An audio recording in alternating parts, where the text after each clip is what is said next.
Aujourd'hui, donc, on verra les appendices céphaliques. Donc, ce sont des appendices surtout sur la tête de l'insecte.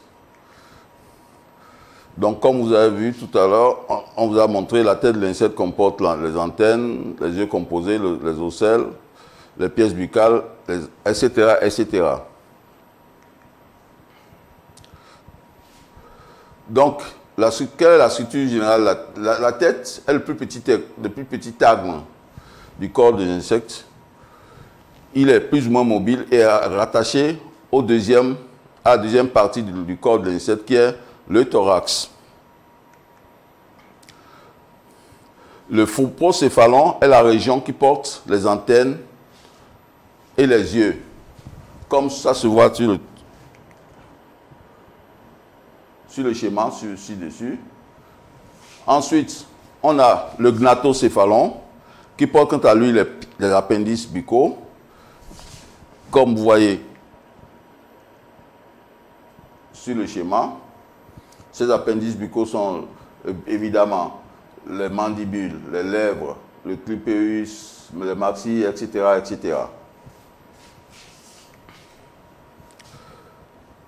La tête porte des principaux organes sensoriels et les pièces buccales et résulte de la réunion du prostomium, qu'on appelle encore lobe céphalique, et les 5 premiers métamères. Les parties latérales antérieures et dorsales de la tête sont enveloppées par une formation squelettique qui est apparemment continue. Cette formation squelettique est appelée la capsule céphalique.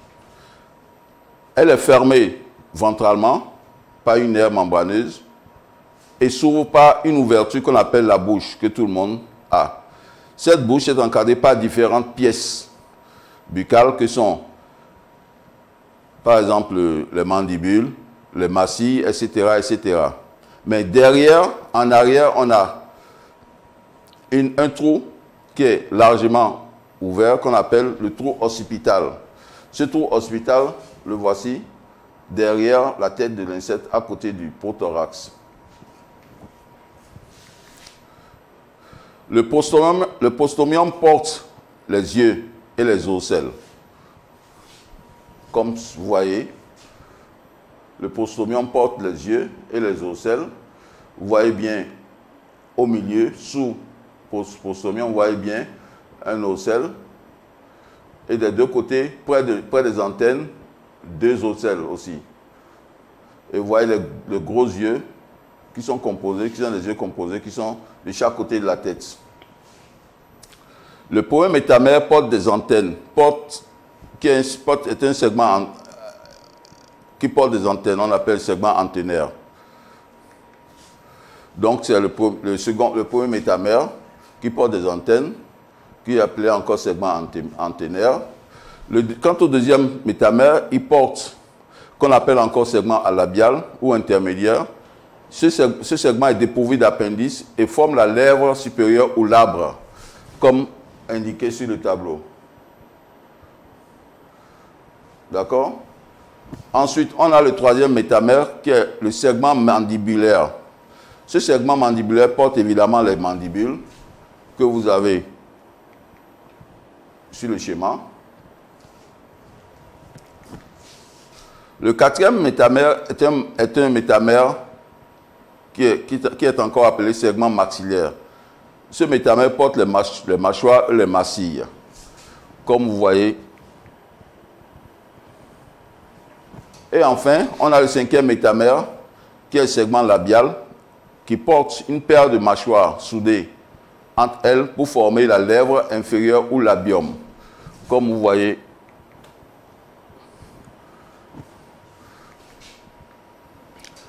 Maintenant, on parlera des sutures. C'est quoi une suture? Une suture est une articulation fibreuse immobile qui est composée d'une mince couche de tissu fibreux. Les bords irréguliers des sutures s'emboîtent et cela permet d'accroître la résistance de l'articulation. Les sutures délimitent les sclérites qui marquent l'insertion des squelettes internes qui sont des apodermes cette pièce squelettique servent de support au tube digestif, par exemple, au cerveau, aux muscles mandibulaires, etc. La première suture qu'on verra concerne la suture épicrânienne. C'est une suture qui est en forme de Y renversée et cette suture est considérée comme la suture fondamentale. On l'a sur le tableau. Vous voyez, c'est comme un Y renversé. Elle est la suture fondamentale. Ensuite, le pied du Y médio-dorsal et du Y dirigé vers le bas, vers la base des antennes, forment la suture frontale. D'accord? C'est ça que vous voyez sur le tableau là, la suture frontale, en bas au milieu de la face. On a ensuite deux sclérites séparés par la suture coronale. Voilà. Ensuite, la région faciale est limitée vers l'arrière par la suture frontale, vers l'avant par l'insertion du labre et latéralement par la suture génale. Voilà la suture génale. Les deux constituants du front dorsal et clipéus ou épistome ventral sont séparés l'un de l'autre par la suture clipéale. Cette suture clipéale, la voici sur le schéma. Ensuite, on a les deux dépressions visibles au niveau de la suture clipéale correspondent à l'insertion des bras antérieurs du tentorium, qui est au fait, le tentorium est au fait l'endosquelette céphalique. Donc les deux dépressions, vous les voyez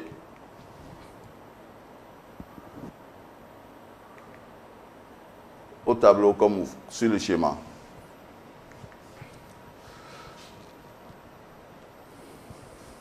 La capsule céphalique possède un squelette interne ou endosquelette qui s'appelle le tentorium. Le tentorium a pour principal but de supporter le cerveau et l'intestin antérieur. Il est aussi la zone d'insertion de la majorité des muscles céphaliques. Il assure la consolidation du crâne et délimite les loges. Voici le tentorium en question. Le tentorium sert de point d'ancrage aux muscles, en particulier sur ceux des pièces buccales. Ce tentorium possède deux bras antérieurs qu'on appelle les prétentoria. Ces deux bras naissent d'invagination située sur les sutures subgénales ou épistomiales, que voici. Ensuite, le prétentoria possède aussi deux bras postérieurs qui sont appelés les métatentoria ou piliers du tentorium. Ces deux bras sont formés à partir d'invaginations situées aux extrémités de la suture post-occipitale, que voici. Ces deux paires de bras fusionnent pour former le pont et le corps du tentorium. Donc, on va voir maintenant quelles sont les différentes modifications qu'on a au niveau de la tête. La tête était disposée de la même manière chez les insectes. Chez les insectes, on distingue en principe trois types de disposition de tête. Le premier type est la tête orthognate ou encore la tête hypognate. Cette tête est perpendiculaire à l'axe du corps. Si quand vous prenez par exemple un criquet, vous allez voir que la tête du criquet est perpendiculaire à l'axe du corps et forme un angle de 90 degrés, puisque c'est perpendiculaire. On a ensuite la tête orthognate, la tête prognate. Cette tête est parallèle à l'axe du corps et c'est le cas chez la plupart des coléoptères, comme vous voyez sur le second schéma. On a ensuite la tête opistognate. Chez ces insectes, la tête forme un angle aigu avec l'axe du corps. C'est le cas que vous voyez chez ce puceron, par exemple. Quels sont les organes de vision qu'on a chez l'insecte? Les yeux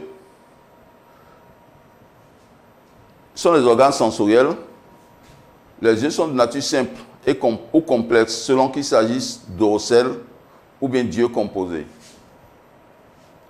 Les yeux simples, qu'on appelle encore ocelles, sont au nombre de 3 et sont disposés en triangle.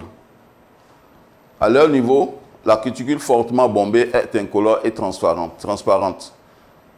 Ce sont des organes à fonction tonique sensible aux variations de l'éclairement.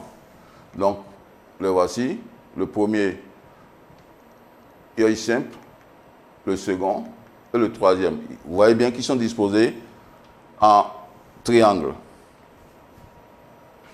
On a ensuite les yeux composés.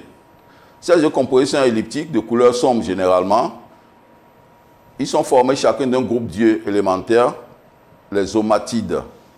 Chaque omatide constitue une unité sensorielle indépendante. Donc, c'est le cas des yeux composés, le premier œil composé et le second œil composé.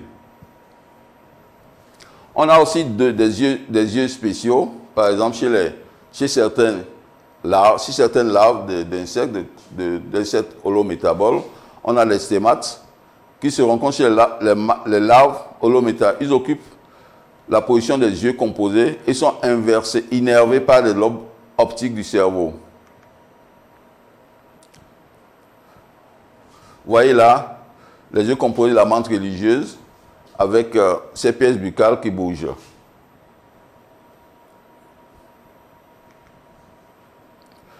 Donc je vous remercie de votre attention et vous souhaite de bien vous porter.